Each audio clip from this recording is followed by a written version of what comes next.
మహిమ కలుగునుగాక. అనుదిన పరిశుద్ధ గ్రంథ పఠనము. డిసెంబర్ 1. ప్రార్థన. దయగల తండ్రి, కృపగల దేవ, పరిశుద్ధుడానికి వందనాలు, స్తోత్రాలు ప్రభువా.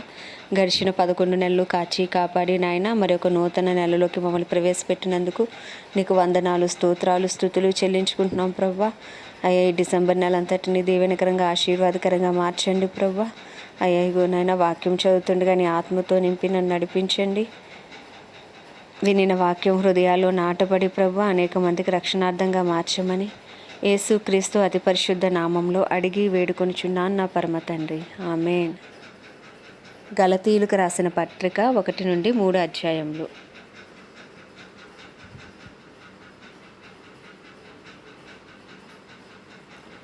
ఒకటవ అధ్యాయము.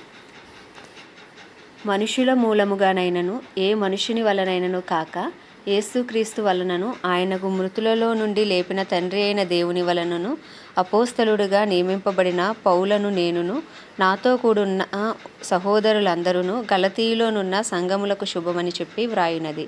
తండ్రి అయిన దేవుని నుండి మన ప్రభువైన యేసుక్రీస్తు నుండి మీకు కృపయు సమాధానము కలుగునుగాక.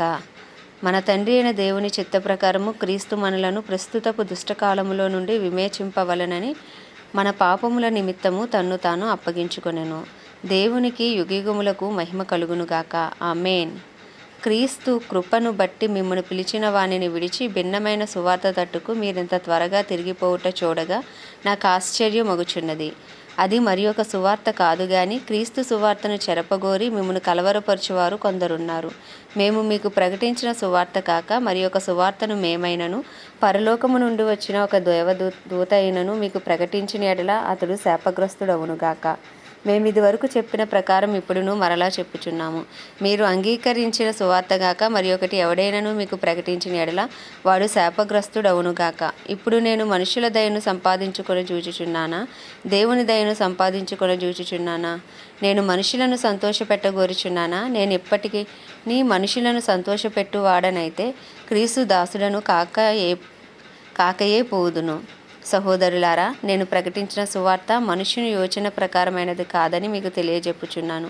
మనుష్యుని వలన దానిని నేను పొందలేదు, నాకెవడునూ దాన్ని బోధింపను లేదు గాని యేసుక్రీస్తు బయలుపరచుట వలననే అది నాకు లభించినది.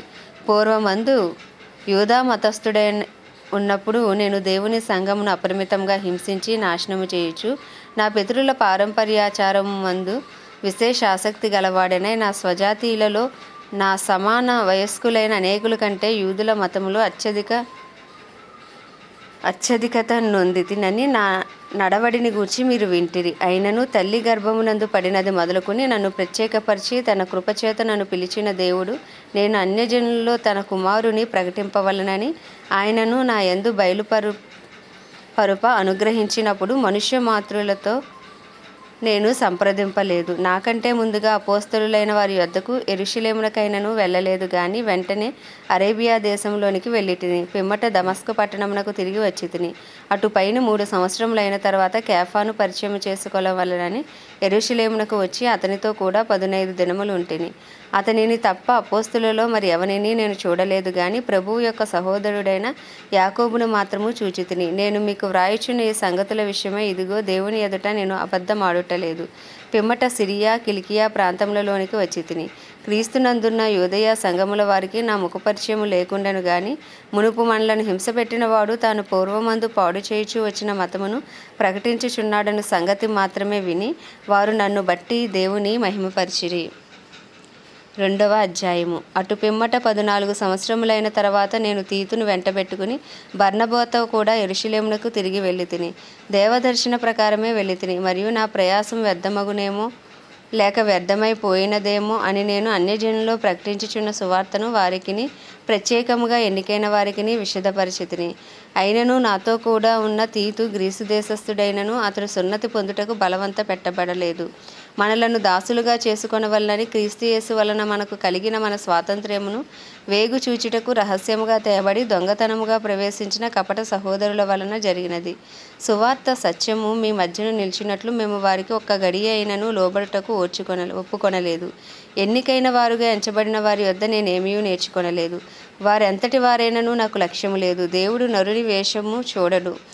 ఆ ఎన్నికైన వారు నాకేమీ ఉపదేశింపలేదు. అయితే సున్నతి పొందిన వారికి బోధించుటకై సువార్త పేతురుకి ఎలాగూ అప్పగింపబడెనో అలాగూ సున్నతి పొందని వారికి బోధించుటకే నాకు అప్పగింపబడినని వారు చూచినప్పుడు, అనగా సున్నతి పొందిన వారికి అపోస్తలునవుటకు పేతురునకు సామర్థ్యము కలుగజేసిన వాడే అన్యజనులకు అపోస్తలుడు అవుటకు నాకును సామర్థ్యమును కలుగజేసిందని వారు గ్రహించినప్పుడు, స్తంభములుగా ఎంచబడిన యాకోబు, కేఫా, యోహాను అను వారు నాకు అనుగ్రహింపబడిన కృపను కనుగొని, మేము అన్యజనులకును తాము సున్నతి పొందిన వారికి అపోస్తలుగా ఉండవలనని చెప్పి తమతో పాలివారు అనుటకు సూచనగా నాకును బర్నబాకును కుడి చేతిని ఇచ్చిరి. మేము బేదలను జ్ఞాపకం చేసుకొనవలనని మాత్రమే వారు కోరిరి. అలాగు చేయుటకు నేనును ఆసక్తి కలిగి ఉంటిని. అయితే కేఫా అంతియోకియాకు వచ్చినప్పుడు అతడు అపరాధిగా తీర్చబడిన గనుక నేను ముఖాముఖిగా అతనిని ఎదిరించితిని. ఏలయనగా యాకోబు నొద్ద నుండి కొందరు రాకమునుపు అతడు అన్యజనులతో భోజనము చేయుచుండెను గాని వారు రాగానే సున్నతి పొందిన వారికి భయపడి వెనుక తీసి వేరైపోయాను. తక్కిన యూదులను అతనితో కలిసి మాయావేషం వేసుకొనిరు గనుక బర్నబా కూడా వారి వేషధారణము చేత మోసపోయాను.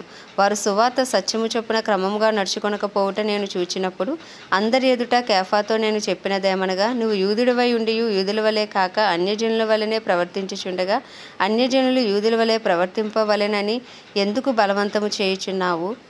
మనము జన్మము వలన యూదులమే గాని అన్యజనులలో చేరిన పాపులము కాము. మనుష్యుడు యేసుక్రీస్తునందలి విశ్వాసము వలననే గాని ధర్మశాస్త్ర సంబంధమైన క్రియల మూలమున నీతిమంతుడిగా తీర్చబడడని ఎరిగి మనమును ధర్మశాస్త్ర సంబంధమైన క్రియల మూలముగాక క్రీస్తునందలి విశ్వాసం వలననే నీతిమంతులమని తీర్చబడుటకై యేసుక్రీస్తునందు విశ్వాసం ఉంచియున్నాము. ధర్మశాస్త్ర సంబంధ క్రియల మూలమున ఏ శరీరియు నీతిమంతుడని తీర్చబడడు గదా. కాగా మనము క్రీస్తునందు నీతిమంతులమని తీర్చబడుటకు వెదుకుచుండగా మనం పాపులముగా కనబడిన ఎడల ఆ పక్షమందు క్రీస్తు పాపమునకు పరిచారకుడాయన అట్లనరాదు. నేను పడగొట్టిన వాటిని మరలా కట్టిన ఎడల నన్ను నేనే అపరాధునిగా కనుపరుచుకొందును గదా. నేనైతే దేవుని విషయమై జీవించు నిమిత్తము ధర్మశాస్త్రం వలన ధర్మశాస్త్రం విషయమై చచ్చినవాడనైతిని. నేను క్రీస్తుతో కూడా సిలువవేయబడి ఉన్నాను. ఇకను జీవించువాడను నేను కాదు, క్రీస్తే నా యందు జీవించుచున్నాడు. నేను ఇప్పుడు శరీరమందు జీవించుచున్న జీవితము నన్ను ప్రేమించి నా కొరకు తను తాను అప్పగించుకునిన దేవుని కుమారుని యందలి విశ్వాసము వలన జీవించుచున్నాను. నేను దేవుని కృపను నిరర్ధకము చేయును. నీతి ధర్మశాస్త్రము వలనైతే ఆ పక్షమందు క్రీస్తు చనిపోయినది నిష్ప్రయోజనమే. 3వ అధ్యాయము. ఓ అవివేకులైన గలతీయులారా, మిమ్మును ఎవడు భ్రమపెట్టెను? సిలువ వేయబడిన వాడైనట్టుగా యేసుక్రీస్తు మీ కన్నుల ఎదుట ప్రదర్శింపబడెను గదా. ఇది మాత్రమే మీ వలన తెలుసుకొని కోరుచున్నాను. ధర్మశాస్త్ర సంబంధ క్రియల వలన ఆత్మను పొందితిరా, లేక విశ్వాసముతో వినుట వలన పొందితిరా? మీరింత అవివేకులైతిరా. మొదట ఆత్మానుసారంగా ఆరంభించి ఇప్పుడు శరీరానుసారంగా పరిపూర్ణులగుదురా? వ్యర్థముగానే ఇన్ని కష్టములు అనుభవించితిరా, అది నిజముగా వ్యర్థమగునా? ఆత్మను మీకు అనుగ్రహించి మీలో అద్భుతములు చేయించువాడు ధర్మశాస్త్ర సంబంధ క్రియల వలననా, లేక విశ్వాసముతో వినుట వలననా చేయించుచున్నాడు? అబ్రహాము దేవుని నమ్మెను, అది అతనికి నీతిగా ఎంచబడెను. కాబట్టి విశ్వాస సంబంధులే అబ్రహాము కుమారులని మీరు తెలుసుకొనిడి. దేవుడు విశ్వాస మూలముగా అన్యజనులను నీతిమంతులుగా తీర్చునని లేఖనము ముందుగా చూచి, నీ యందు అన్యజనులందరూ ఆశీర్వదింపబడుదురని అబ్రహామునకు సువార్త ముందుగా ప్రకటించెను. కాబట్టి విశ్వాస సంబంధులే విశ్వాసము గల అబ్రహాముతో కూడా ఆశీర్వదింపబడుదురు. ధర్మశాస్త్రం విధించిన క్రియలకు సంబంధులు అందరూ శాపమునకు లోనై ఉన్నారు. ఎందుకనగా ధర్మశాస్త్ర గ్రంథమందు వ్రాయబడిన విధులన్నీ చేయుటయందు నిలకడగా ఉండని ప్రతివాడును శాపగ్రస్తుడని వ్రాయబడి ఉన్నది. ధర్మశాస్త్రము చేత ఎవడునూ దేవుని ఎదుట నీతిమంతుడని తీర్చబడడు అన్న సంగతి స్పష్టమే. ఎలయనగా నీతిమంతుడు విశ్వాస మూలముగా జీవించును. ధర్మశాస్త్రము విశ్వాస సంబంధమైనది కాదు గాని దాని విధులను ఆచరించువాడు వాటి వలననే జీవించును. ఆత్మను గూర్చిన వాగ్దానము విశ్వాసం వలన మనకు లభించినట్లు అబ్రహాము పొందిన ఆశీర్వచనము క్రీస్తు యేసు ద్వారా అన్యజనులకు కలుగుటకే క్రీస్తు మన కోసము శాపమై మనలను ధర్మశాస్త్రము యొక్క శాపము నుండి విమోచించెను. ఇందును గూర్చి మ్రాను మీద వ్రేలాడిన ప్రతివాడును శాపగ్రస్తుడని వ్రాయబడి ఉన్నది. సహోదరులారా, మనుష్యరీతిగా మాట్లాడుచున్నాను. మనుష్యుడు చేసిన ఒడంబడిక అయినను స్థిరపడిన తరువాత ఎవడునూ దాన్ని కొట్టివేయుడు, దానితో మరి ఏమీ కలపడు. అబ్రహామునకును అతని సంతానమునకును వాగ్దానములు చేయబడెను. ఆయన అనేకులను గూర్చి అన్నట్టు నీ సంతానములకును అవి చెప్పక ఒకని గూర్చి అన్నట్టుగానే నీ సంతానమునకును అనెను. ఆ సంతానము క్రీస్తు. నేను చెప్పినదేమనగా 430 సంవత్సరములైన తర్వాత వచ్చిన ధర్మశాస్త్రము వాగ్దానమును నిరర్ధకము చేయునంతగా పూర్వమందు దేవుని చేత స్థిరపరచబడిన నిబంధనను కొట్టివేయదు. ఆ స్వాస్యము ధర్మశాస్త్ర మూలముగా కలిగిన ఎడల ఇక వాగ్దాన మూలముగా కలిగినది కాదు. అయితే దేవుడు అబ్రహామునకు వాగ్దానం వలననే దానిని అనుగ్రహించెను. అలాగైతే ధర్మశాస్త్రం ఎందుకు? ఎవనికి ఆ వాగ్దానము చేయబడినో ఆ సంతానము వచ్చి వరకు అది అతిక్రమములను బట్టి దానికి తరువాత ఇయ్యబడెను. అది మధ్యవర్తి చేత దేవదూతల ద్వారా నియమింపబడెను. మధ్యవర్తి ఒకనికి మధ్యవర్తి కాడు గాని దేవుడు ఒక్కడే. ధర్మశాస్త్రము దేవుని వాగ్దానములకు విరోధమైనదా? అట్లా అనరాదు.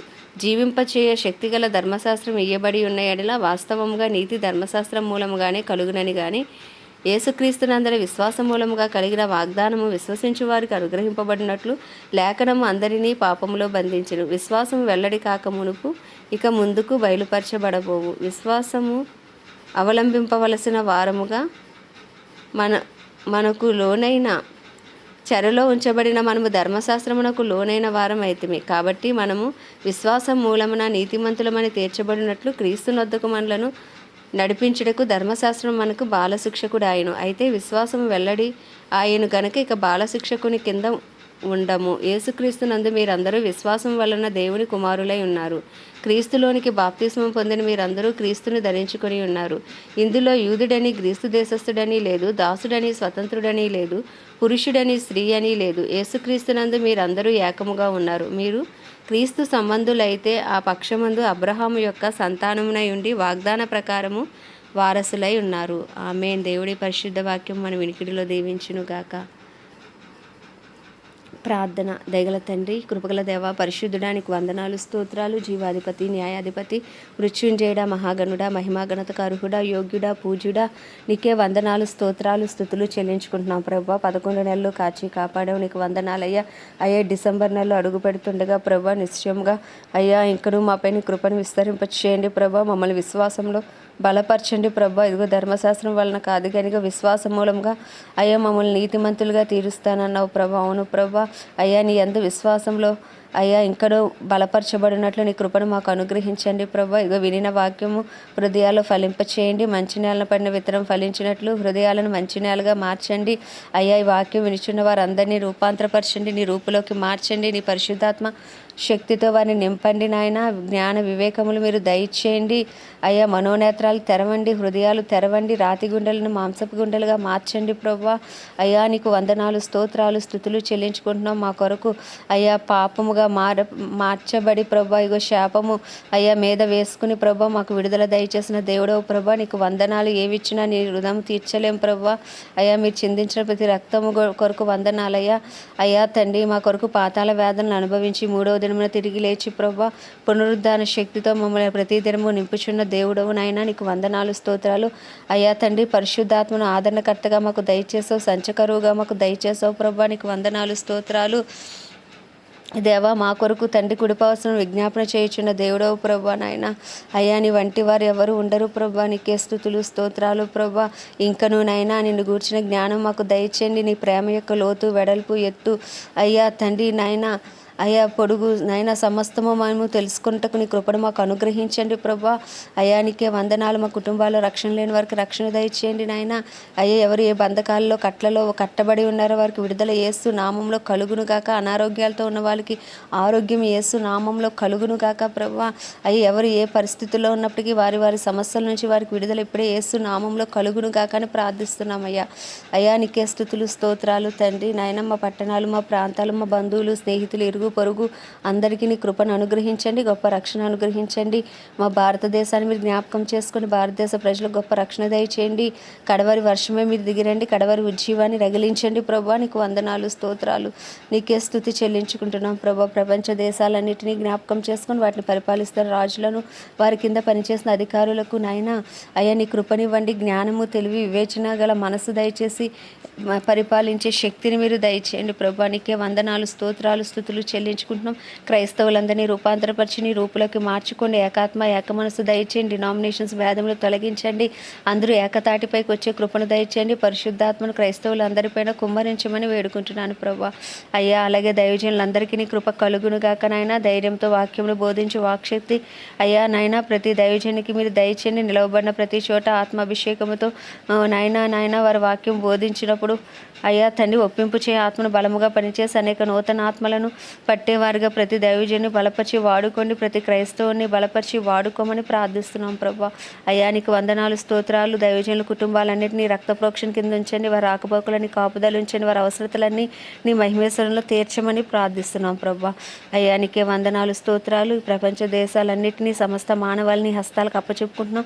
ఇంకనూ రక్షణ లేని వారికి రక్షణ కలుగునట్లు, సువార్త అందరికీ వినిపించబడినట్లు ఇంకనూ అనేక మంది అపోస్తులను, ప్రవక్తలను, సువార్థికులను, కాపరులను, మరి ఉపదేశకులను మీరు లేపండి అయ్యా. ప్రార్థించే స్త్రీలను, రోధించే స్త్రీలను, అంగలార్చే స్త్రీలను మీరు లేపండి. పవిత్రమైన చేతులెత్తి ప్రార్థించే పురుషులను మీరు లేపండి ప్రభా.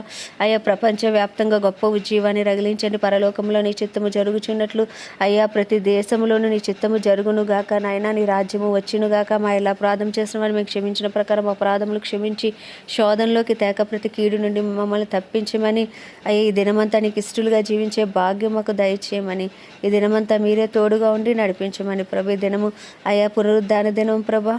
అయ్యా అందరూ నాయన అయ్యా తండ్రి నాయన చర్చికి వెళ్ళి నిన్ను ఆరాధించే కృప ప్రతి క్రైస్తవునికి మీరు దయచేయమని ప్రార్థిస్తూ ఈ చిన్న ప్రార్థన మనం నీ పాద సన్నిధికి చేర్చుకోమని యేసుక్రీస్తు అతి పరిశుద్ధ నామములు అడిగి వేడుకొనిచున్నాం మా పరమ తండ్రి. ఆమేన్. ప్రభు యేసు రక్తమే జయం. ప్రభు యేసు వాక్యమే విజయం. ప్రభు యేసు నామంలో సంపూర్ణ విజయము కలుగును గాక. ఆమేన్ ఆమేన్ ఆమేన్.